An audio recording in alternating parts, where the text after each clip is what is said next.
신라 시대의 불교 승려 원효에 관한 유명한 이야기가 있습니다. 원효와 의상이 그 신라 시대의 다 승려들인데, 이 사람들이 불교를 더 깊이 공부하기 위해서 당나라로 유학길을 갔다고 합니다. 이 길을 가던 중에 두 사람이 산중에 길을 잃고 헤매다가 밤이 되었습니다. 길을 잃은 두 사람은 마침 어떤 집을 발견하게 됩니다. 어둠 속에서 발견한 집이죠. 그리고 그 집에 들어가서 잠을 자게 됩니다. 먼 길을 갔던 두 사람은 피곤해서 깊은 잠에 빠졌습니다. 하지만 잠을 자다가 갈증이 생겨서 원효가 잠을 자다가 깨서 물을 찾습니다. 근데 마침 물 한 바가지가 옆에 있는 거예요. 그래서 너무 고마워서 그 물을 아주 달게 마시고 잠을 잤습니다. 그리고 그 다음날 아침에 일어났죠. 다음날 아침에 일어나 보니까 그 물은 무슨 물이었습니까? 해골에 고여있는 물이었어요. 그리고 그 집은 집도 아니었고 파헤쳐진 무덤이었다고 합니다.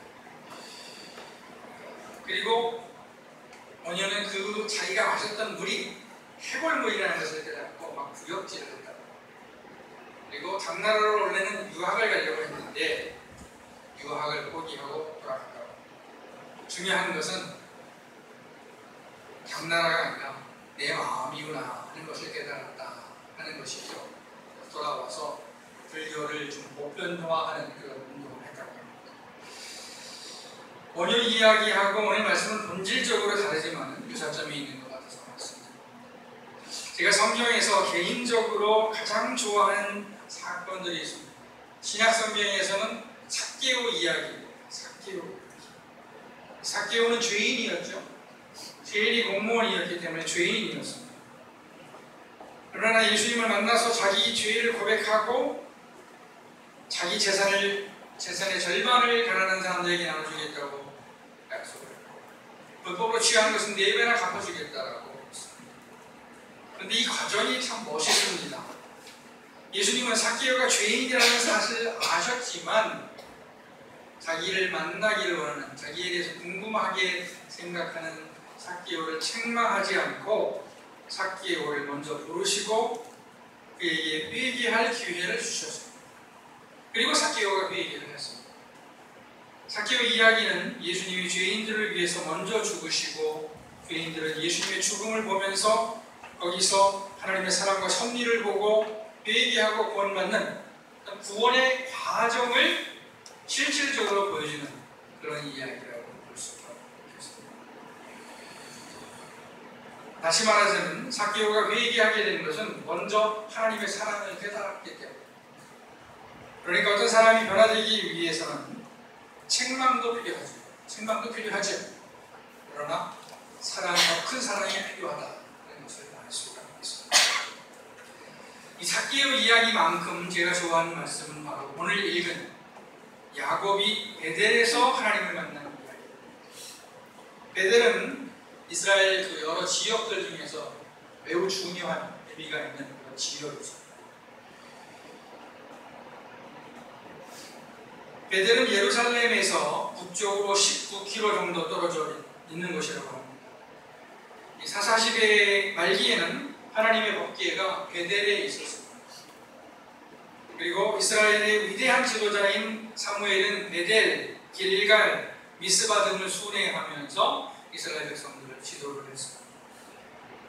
엘리야 선지자 때는 베델에 선지학교가 있었습니다. 선지학교. 요즘에 신학교를 뭐라고 그러죠? 선지동산이라고 그러죠. 요즘 그러면 잘 안 쓰는데 옛날 많이 썼습니다. 선지동산 이런 얘기. 엘리야 때부터 선지동산이 있었어요. 근데 그 선지동산이 어디 있었느냐? 베델에 있었다는 것이죠. 예언서를 보면 베델은 자주 책망받는 것을 알 수가 있어요. 베델은 매우 좋은 의미에서 출발을 했는데 시대가 지나면서 그 베델이 죄 짓는 장소가 되고 오상숭배와 또 다른 죄를 짓는 그런 장소가 돼서 예언서에 보면은 베델은 책망을 받습니다. 어쨌거나 베델은 유서가 깊은 이스라엘의 명소입니다. 그런데 베델 집으로 불려지게 된 것은 바로 오늘 이야기 때문입니다. 이삭의 두 번째 아들 야곱은 태어나면서부터 욕심이 많은 사람이었죠.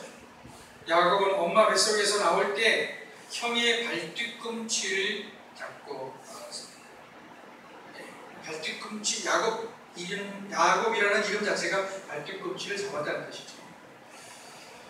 그리고 커서는 형 에서가 사냥 갔다가 와서 너무 배가 고플 때 야곱이 팥죽 한 그릇을 주면서 형의 명분, 장자의 명분, 즉 장자의 권리를 샀습니다.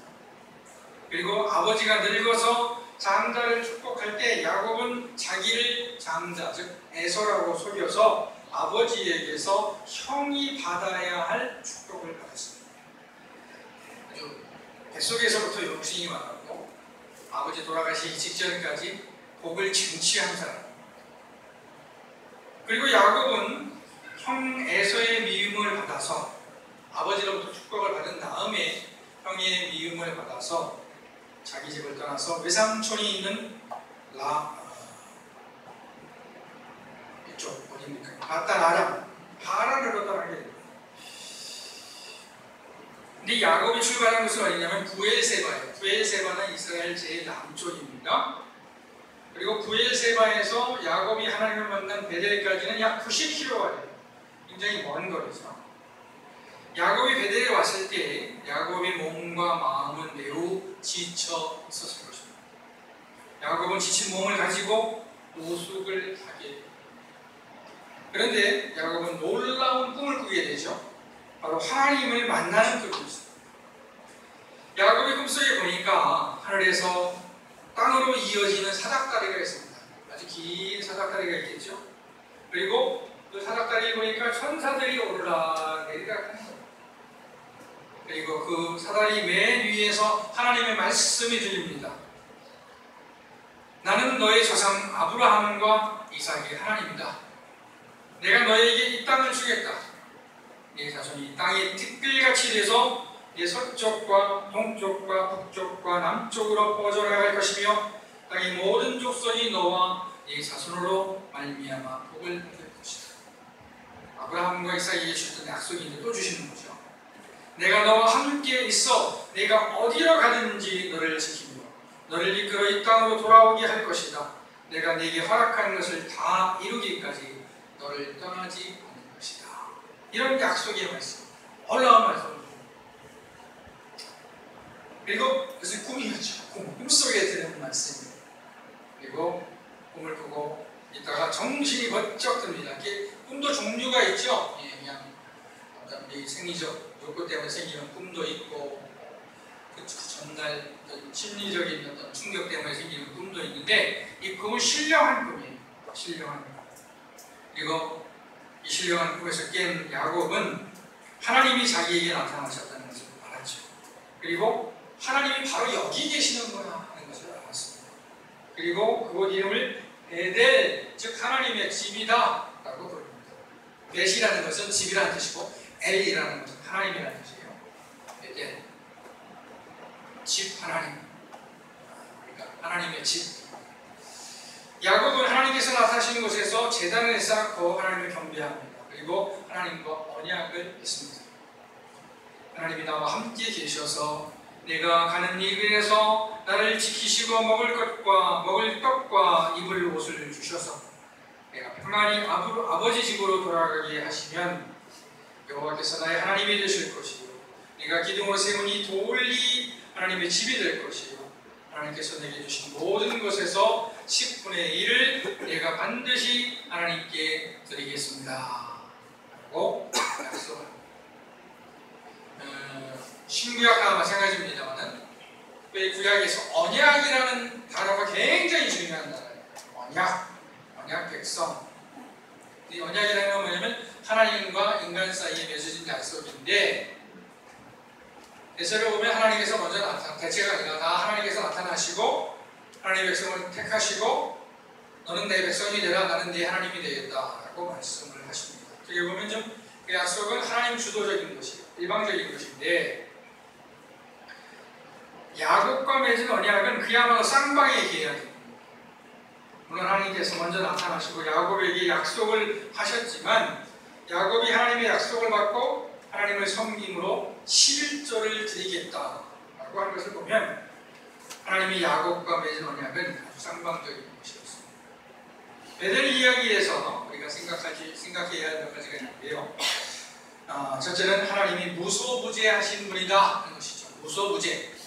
무소부재가 무슨 말이죠? 없는 것이 없다. 없는 것이 없다.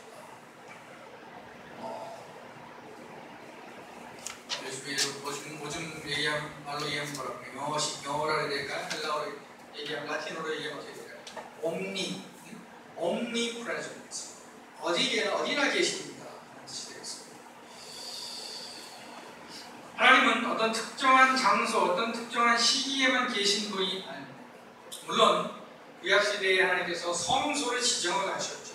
그리고 오늘날에도 믿는 예배당에서 예배를 드리고 이 예배당은 하나님의 집이라고 부릅니다. 그렇지만 더 원칙적으로 볼 때 하나님은 어느구나 어느 곳에나 계실 수가 있습니다. 하나님을 만나는데 중요한 것은 장소가 아니라 어떻게 보면 시간입니다. 야곱이 하나님을 만난 베델도 그 자체로서 중요하지 않습니다. 중요한 것은 하나님을 만난 사건 그 자체였습니다. 신약성경 요한복음에 보면은 예수님께서 사마리아 여인과 대화를 하시는데 그때 사마리아 여자가 예수님께 묻지요. 어디서 예배를 드려야 되느냐고 묻습니다. 즉 그리심산, 사마리아 여인은 그리심산에서 예배를 드려야 되느냐 아니면 예루살렘에서 예배를 드려야 되느냐 이렇게 묻는데 예수님께서 말씀하시기를 이 산에서도 말고 예루살렘에서도 말고 아버지께 예배할 때가 온다 라고 말씀합니다. 이 여자는 장소를 물었는데 예수님은 때로 대답을 하신 것입니다. 그렇다면 예수님께서 말씀하신 때는 어디입니까? 언제입니까? 그 답은 다음 말씀에 나오는데 또 때에서 이제 어떤 상태로 말씀을 하십니다. 신령과 진리로 예배를 드려야 한다 라고 말씀합니다.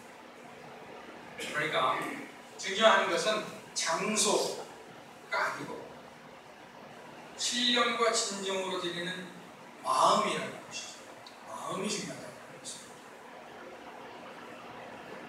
야곱이 베델에서 하나님을 만난 것은 야곱의 마음이 준비되었기 때문입니다. 물론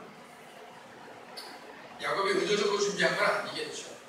너무 힘든 상황에서 굉장히 지친 상황에서 정말 굉장히 불안한 상황에서 하나님을 만난 것이죠. 하나님의 은혜는 물론 먼저 주어였습니다. 그렇다면 이렇게 말할 수 있을 것입니다. 하나님의 은혜는 언제나 준비되어 있다. 문제는 우리의 마음이 그 은혜를 받을 준비가 되어 있어야 한다. 우리가 기도원에 가지요. 기도원에 간지 한참 문제서 잘 기억도 안 납니다만 수양관에 많이 갔습니다. 제가 오살리 기도원 갔는데 기도원 가면 한참 돼서 오래됐습니다. 기도원에 가서 은혜 받는 이유가 뭘까요? 그 목사님들 설교가 더 유별났을까요? 아닙니다. 지금 자기 마음이 준비가 된 거예요. 은혜 받지 못하면 안 될 준비가 된 거예요. 너무 갈급한 거죠. 그 상태에서 기도원에 갈 수밖에 없는 것입니다. 하나님은 날마다 순간마다 우리에게 은혜를 주십니다. 문제는 우리가 그 은혜를 깨닫지 못하는 것이죠. 그러니까 만약 내가 하나님의 은혜를 받지 못하는 것 같다고 생각이 들면 우리는 그 은혜를 깨닫게 해달라는 기도를 해야 할 것입니다. 야곱의 이야기에서 또 우리가 깨달을 수 있는 것은 하나님이 내 눈에 보이지 않는다 하나도 하나님은 살아계셔서 역사하신다는 것입니다. 무소부재하시는 하나님과 같은 일맥상통하는 말씀입니다. 야곱은 부엘세바를 떠나서 베델까지 먼 길을 여행하면서 매우 불안했을 것입니다. 그의 눈에는 낯선 사람들과 거친 주위 환경만 들어갔을 것입니다.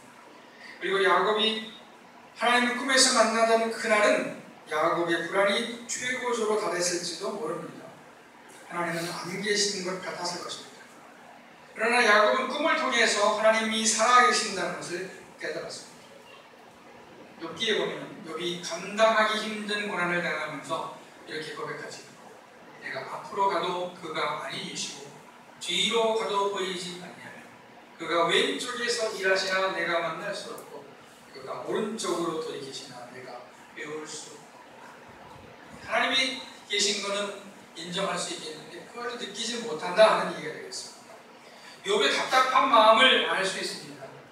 우리도 살다 보면 답답한 일을 당합니다. 그리스도인으로서 고난을 당할 때 답답한 것은 그 이유를 알 수 없을 때일 것입니다. 내가 지은 죄 때문에 고난을 당한다든지 아니면 극기 훈련하기 위해서 일부러 훈련을 한다든지 하면 그 이유를 알 수 있을 텐데 알지를 못할 때 그 고난이 힘듭니다. 아무리 작은 고난이라도 큰 고난이 되는 것이죠. 우리가 고난을 당할 때 고난의 이유를 다 알 수 없더라도 최소한 하나님이 살아계신다는 사실과 그 하나님은 선하실 수밖에 없다는 사실을 기억할 수 있다면 고난 중에도 하나님께 감사할 수 있을 것입니다. 부엘세바에서 하란으로 가던 야곱이 가진 것은 아무것도 없었습니다. 후에 야곱이 이제 자기 형 에서를 다시 만나서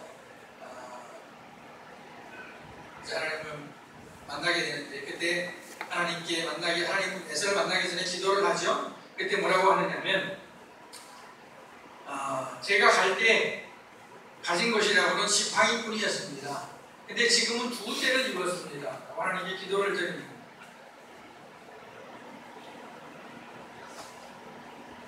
그러니까 이때 야곱은 아무것도 가진 것이 없었습니다. 그러나 야곱은 꿈을 꾼 후에 모든 것을 소유한 것 같은 그런 마음을 가지게 되었을 것입니다. 말하자면 기본적 믿음이 생기게 되었을 것입니다. 물론 야곱은 그 후에 20년간을 외삼촌 집에 가서 많은 고생을 하죠. 물론 사랑하는 아내들을 얻게 되고 자식들을 얻으니까 큰 복을 받았습니다. 고생도 많이 했습니다. 지난주에 제가 가시광선과 불가시광선이라는 것을 말씀드렸어요. 가시광선과 불가시광선이 있다는 사실은 우리로 하여금 보이는 것이 다가 아니라는 사실을 말해주고 있습니다. 우리 그리스도인들은 믿음으로 행하는 사람들입니다. 믿음으로 행한다는 것은 눈에 보이지 않는 하나님을 인정하고 또 하나님의 뜻을 생각하고 하나님의 인도하심을 믿고 행한다는 것이 될 것입니다. 그런데 고난 중에 우리는 하나님의 존재와 하나님의 인도하심을 믿지 못하고 방황할 수 있습니다. 하나님이 계시지 않은 것처럼 보일 수도 있습니다. 하나님은 우리의 고통에 귀를 기울이지 않는 것처럼 보일 수도 있습니다. 그러나 성경은 반복적으로